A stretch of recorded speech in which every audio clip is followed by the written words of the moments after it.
At 3 o'clock in the morning, while London sleeps, the vast machinery inside Buckingham Palace is already humming.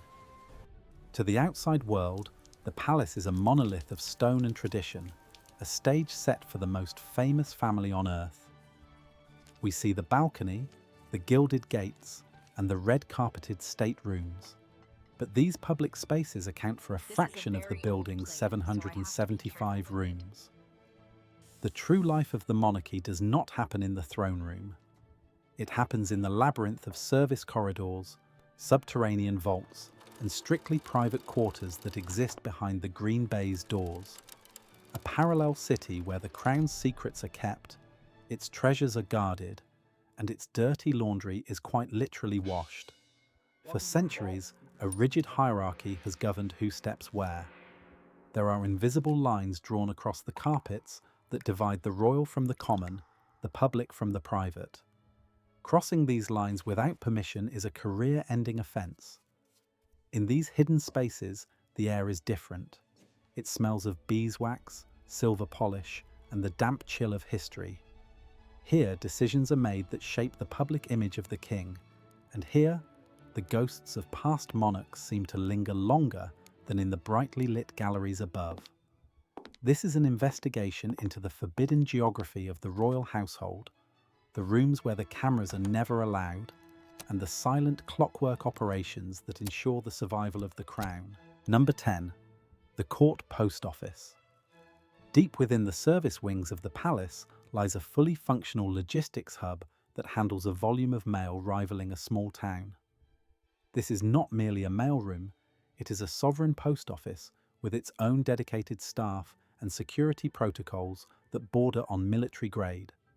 Every year, over 100,000 items of correspondence arrive at the palace gates, ranging from fan letters and state documents to suspicious packages that trigger immediate lockdown procedures. The staff here operate under immense pressure. They are the first line of defense, screening every envelope for chemical agents, explosives, and threats before they can move an inch closer to the royal family. But beyond security, this room serves as the central nervous system of the monarchy's global reach. It is here that the court postmaster oversees the dispatch of royal warrants, invitations, and private correspondence, all stamped with the unique cipher that bypasses the standard public postal system. The logistics of moving the court, whether to Balmoral, Windsor, or Sandringham, are coordinated from this unassuming office. When the monarch moves, the mail must follow seamlessly, arriving at the breakfast table regardless of geography. The privacy maintained here is absolute. The staff in this room know who is writing to the king, which friends are in favour, and which family members are being kept at arm's length, yet their silence is part of the job description. Number 9. The Glass Pantry. While the state banquets are famous for their gold plate and floral centerpieces, the terrifying reality of maintaining that image exists in a room known as the Glass Pantry. This is the domain of the Yeoman of the Glass and China Pantry, a space lined with floor-to-ceiling cabinets housing some of the most fragile and priceless porcelain in the world. We are talking about Sèvres services commissioned by Napoleon and Minton sets from the Victorian era, items where a single plate is worth more than a luxury car. The rule here is strict and archaic: no machines. Every single item used for a state dinner, sometimes numbering over 4,000 pieces, must be washed by hand. The atmosphere in this room during a state visit is one of controlled panic and surgical precision. Staff stand at wooden sinks. Wood is used because it is softer than metal and less likely to chip the china, and scrub for hours. A breakage here is not just an accident, it is a destruction of history that requires a report to the master of the household. The psychological weight on the staff is immense. They are the custodians of the physical legacy of the crown, handling objects that have been touched by emperors, tsars, and queens for 300 years. In the quiet weeks between events, this room becomes a museum of the monarchy's dining habits, a silent archive of feasts that have long since been digested. Number 8. The Royal Wine Cellars. Beneath the west wing of Buckingham Palace, the temperature drops and the air grows heavy. Here lie the Royal Wine Cellars, a series of brick-lined vaults that constitute one of the oldest and most valuable collections of alcohol in the United Kingdom. The cellars date back to the 1700s, originally serving as a fuel store before being converted to house the sovereign's liquid assets. The inventory is staggering, estimated at over 25,000 bottles, with vintages stretching back to the coronation of Queen Victoria. But this is not just a rich man's hobby. It is a strategic diplomatic tool operated by the Government Hospitality Fund. Access is restricted to a tiny handful of the yeomen of the cellars. The environment is meticulously controlled, with humidity and temperature gauges monitored around the clock to preserve wines that are effectively irreplaceable. The staff here engage in a complex game of prediction, laying down bottles of vintage port and champagne today that will not be drunk for 20 or 30 years, possibly at the wedding of a prince who hasn't been born yet. They are buying for the next reign, and the one after that. The decisions made in these dark, dusty corridors determine the toasts of the future, ensuring that when a foreign president raises a glass, the contents are perfectly matured, signalling the timeless stability of the British crown. Number 7. The Palace Cinema. It is rarely spoken of, but the palace contains its own private cinema, a hidden amenity that has served the royal family for decades. Located in the south wing, this isn't a simple home theatre setup. It is a fully equipped projection room capable of screening the latest releases before they hit the public theatres. Historically, this room was a sanctuary for the family, a place where they could escape the pressures of duty and exist for 2 hours as normal people watching a film. But for the staff, the cinema represents a rare perk in a life of servitude. There are long-standing traditions of staff movie nights, organised by the palace's social club, where the footmen, housemaids, and administrative staff gather in the very seats used by royalty. It is a strange inversion of the social order, a moment where the hierarchy dissolves in the darkness of the theatre. However, the room also has a more formal function. It has been used to review documentaries and broadcasts about the royal family before they air, allowing the press secretaries to prepare for the fallout.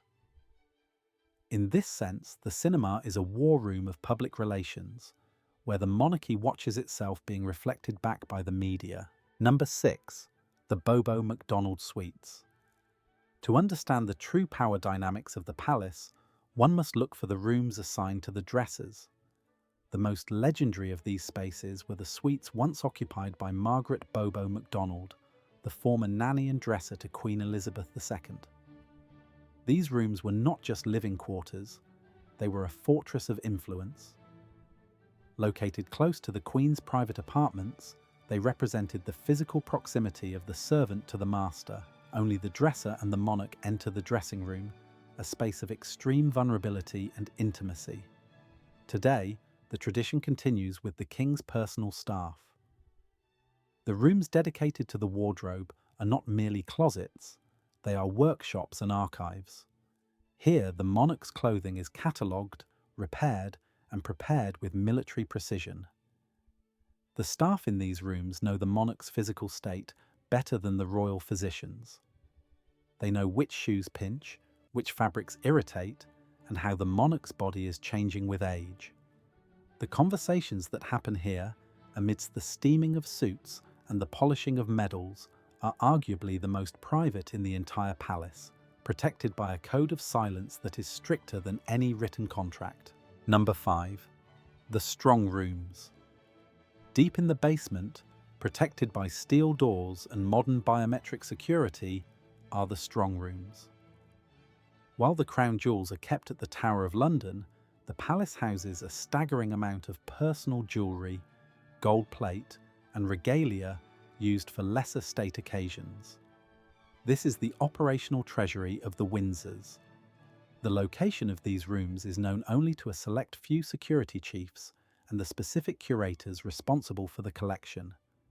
The contents are not just valuable, they are culturally significant artifacts that belong to the nation as much as the family. Inside, the atmosphere is clinical. There is no velvet or grandeur here, only shelves, safes, and cataloguing tables. The staff who work in the strong rooms are tasked with a heavy burden, the rotation of the collection. They must select the appropriate brooches, tiaras, and necklaces for specific diplomatic visits, understanding the subtle language of jewellery. Wearing a piece gifted by a rival nation or a brooch with a controversial history can cause a diplomatic incident. Thus, the strong room is a place of research as much as storage, where the history of every diamond is scrutinised before it ever sees the light of a flashbulb. Number 4. The Palace Swimming Pool. Perhaps the most surprising hidden feature is the indoor swimming pool, tucked away in the Northwest Pavilion. Built in the 1930s for King George VI and Queen Elizabeth, it was designed to be a private retreat for the princesses. The pool is stark, relatively simple, and fiercely guarded from public view. No photographs of the royal family swimming here have ever been released. It is a space where the royals are literally stripped of their uniforms and regalia, a place of pure vulnerability. For the staff, the pool has been a source of contention and privilege. Historically, senior staff were allowed to use the pool when the family was not in residence, a rare luxury that reinforced the hierarchy within the household. However, the maintenance of this room is a logistical headache. The humidity, the chemicals, and the need for absolute privacy mean that only a specific engineering team is allowed access for repairs. It remains a ghostly, echoing space, filled with the sounds of splashing water and the memories of generations of royal children learning to swim, hidden away from the prying eyes of the press. Number 3. The Furniture Hospital. Below the staterooms, in the labyrinthine basement, lie the workshops that keep the palace from falling apart. This is the Furniture Hospital, a series of rooms smelling of sawdust, varnish, and glue. The royal collection contains some of the finest furniture in existence, and these pieces are not kept behind glass. They are used, sat upon, and leaned against by thousands of guests. The wear and tear is constant. The craftsmen and women who work here are among the most skilled in the world, tasked with invisible repairs that must leave no trace. This space feels less like a palace and more like a high-end artisans' guild. Here, upholsterers restuff the silk chairs of the throne room, and gilders reapply gold leaf to frames that haven't moved since the Blitz. It is a place of slow, methodical time, contrasting sharply with the frantic pace of the events upstairs. The staff here have a different relationship with the royal treasures. To them, a throne is not a symbol of power, but a timber frame that needs structural reinforcement. They see the cracks, the woodworm, and the fragility of the props that support the theatre of monarchy. Number 2. The Emergency Shelter. For decades, rumours circulated about secret tunnels and bunkers beneath Buckingham Palace. The truth is more grounded, but equally chilling. During the Second World War, a portion of the basement was reinforced as a shelter against the Blitz, a place where the King and Queen could retreat while bombs fell on the courtyard above. In the Cold War era, these anxieties evolved into the need for a nuclear-proof shelter. While the primary government bunkers are located elsewhere, the palace maintains a designated emergency shelter, a secure zone stocked with provisions and independent communications equipment. This room is a sobering reminder that the palace is a high-value target. The staff who maintain the readiness of this shelter are dealing with the darkest what-if scenarios. They check the air filtration systems, rotate the emergency supplies, and ensure that the secure lines to Downing Street and the Ministry of Defence are operational. It is a room built for the end of the world, sitting quietly beneath the feet of tourists watching the changing of the guard. A concrete realization of the ultimate duty of the state to preserve the head of the nation at all costs. Number 1. The private audience room. There is one room that represents the apex of royal secrecy. It is not a basement vault or a hidden passage, but a comfortable sitting room on the first floor. The private audience room. This is where the monarch meets with the Prime Minister every week. By strict convention, no one else enters. There are no secretaries, no recording devices, and no official minutes taken. The two most powerful people in the land sit in armchairs and speak with total candor. What is said in this room dies in this room. For the staff, this room is the Holy of Holies. The preparation of this space is a ritual. The positioning of the chairs, the layout of the tea, the temperature of the room, everything must be perfect to facilitate the conversation. But once the door closes, the staff must vanish. They become the guardians of the threshold, ensuring that the silence is absolute. The power of this room lies in its emptiness. It is the only place where the monarch can speak without a filter, and where the Prime Minister can unburden the secrets of the state. It is the hidden heart of the British Constitution, beating quietly behind a closed door. We often look at the monarchy as a relic of the past, a glittering show put on for tourists and magazines. But when you peel back the layers and step into these hidden rooms, you realize that the palace is less of a home and more of a machine. It is a self-sustaining organism designed to preserve an idea. The staff who inhabit these spaces, the polishers, the archivists, the cellar keepers, are not just servants. They are the mechanics keeping the engine running. They live in the shadows so the figurehead can stand in the light. Is this level of secrecy necessary in the modern age, or is it a hangover from a time when kings were viewed as gods? There is something undeniably fascinating, perhaps even unsettling, about the amount of human effort dedicated to maintaining the illusion of effortlessness. We see the gold coach, but we never see the hands that scrub the wheels. We see the state dinner, but never the panic in the pantry. It begs the question, if we saw the machinery, would the magic disappear, or would we respect the institution even more? If you enjoyed this deep dive into the hidden logistics of the royal world, hitting the like button helps us uncover more stories like this. And for more investigations into the secret history of Britain's most famous landmarks, make sure you're subscribed. We have a video coming up on the buried secrets of the Tower of London that you won't want to miss. I'll see you in the next one.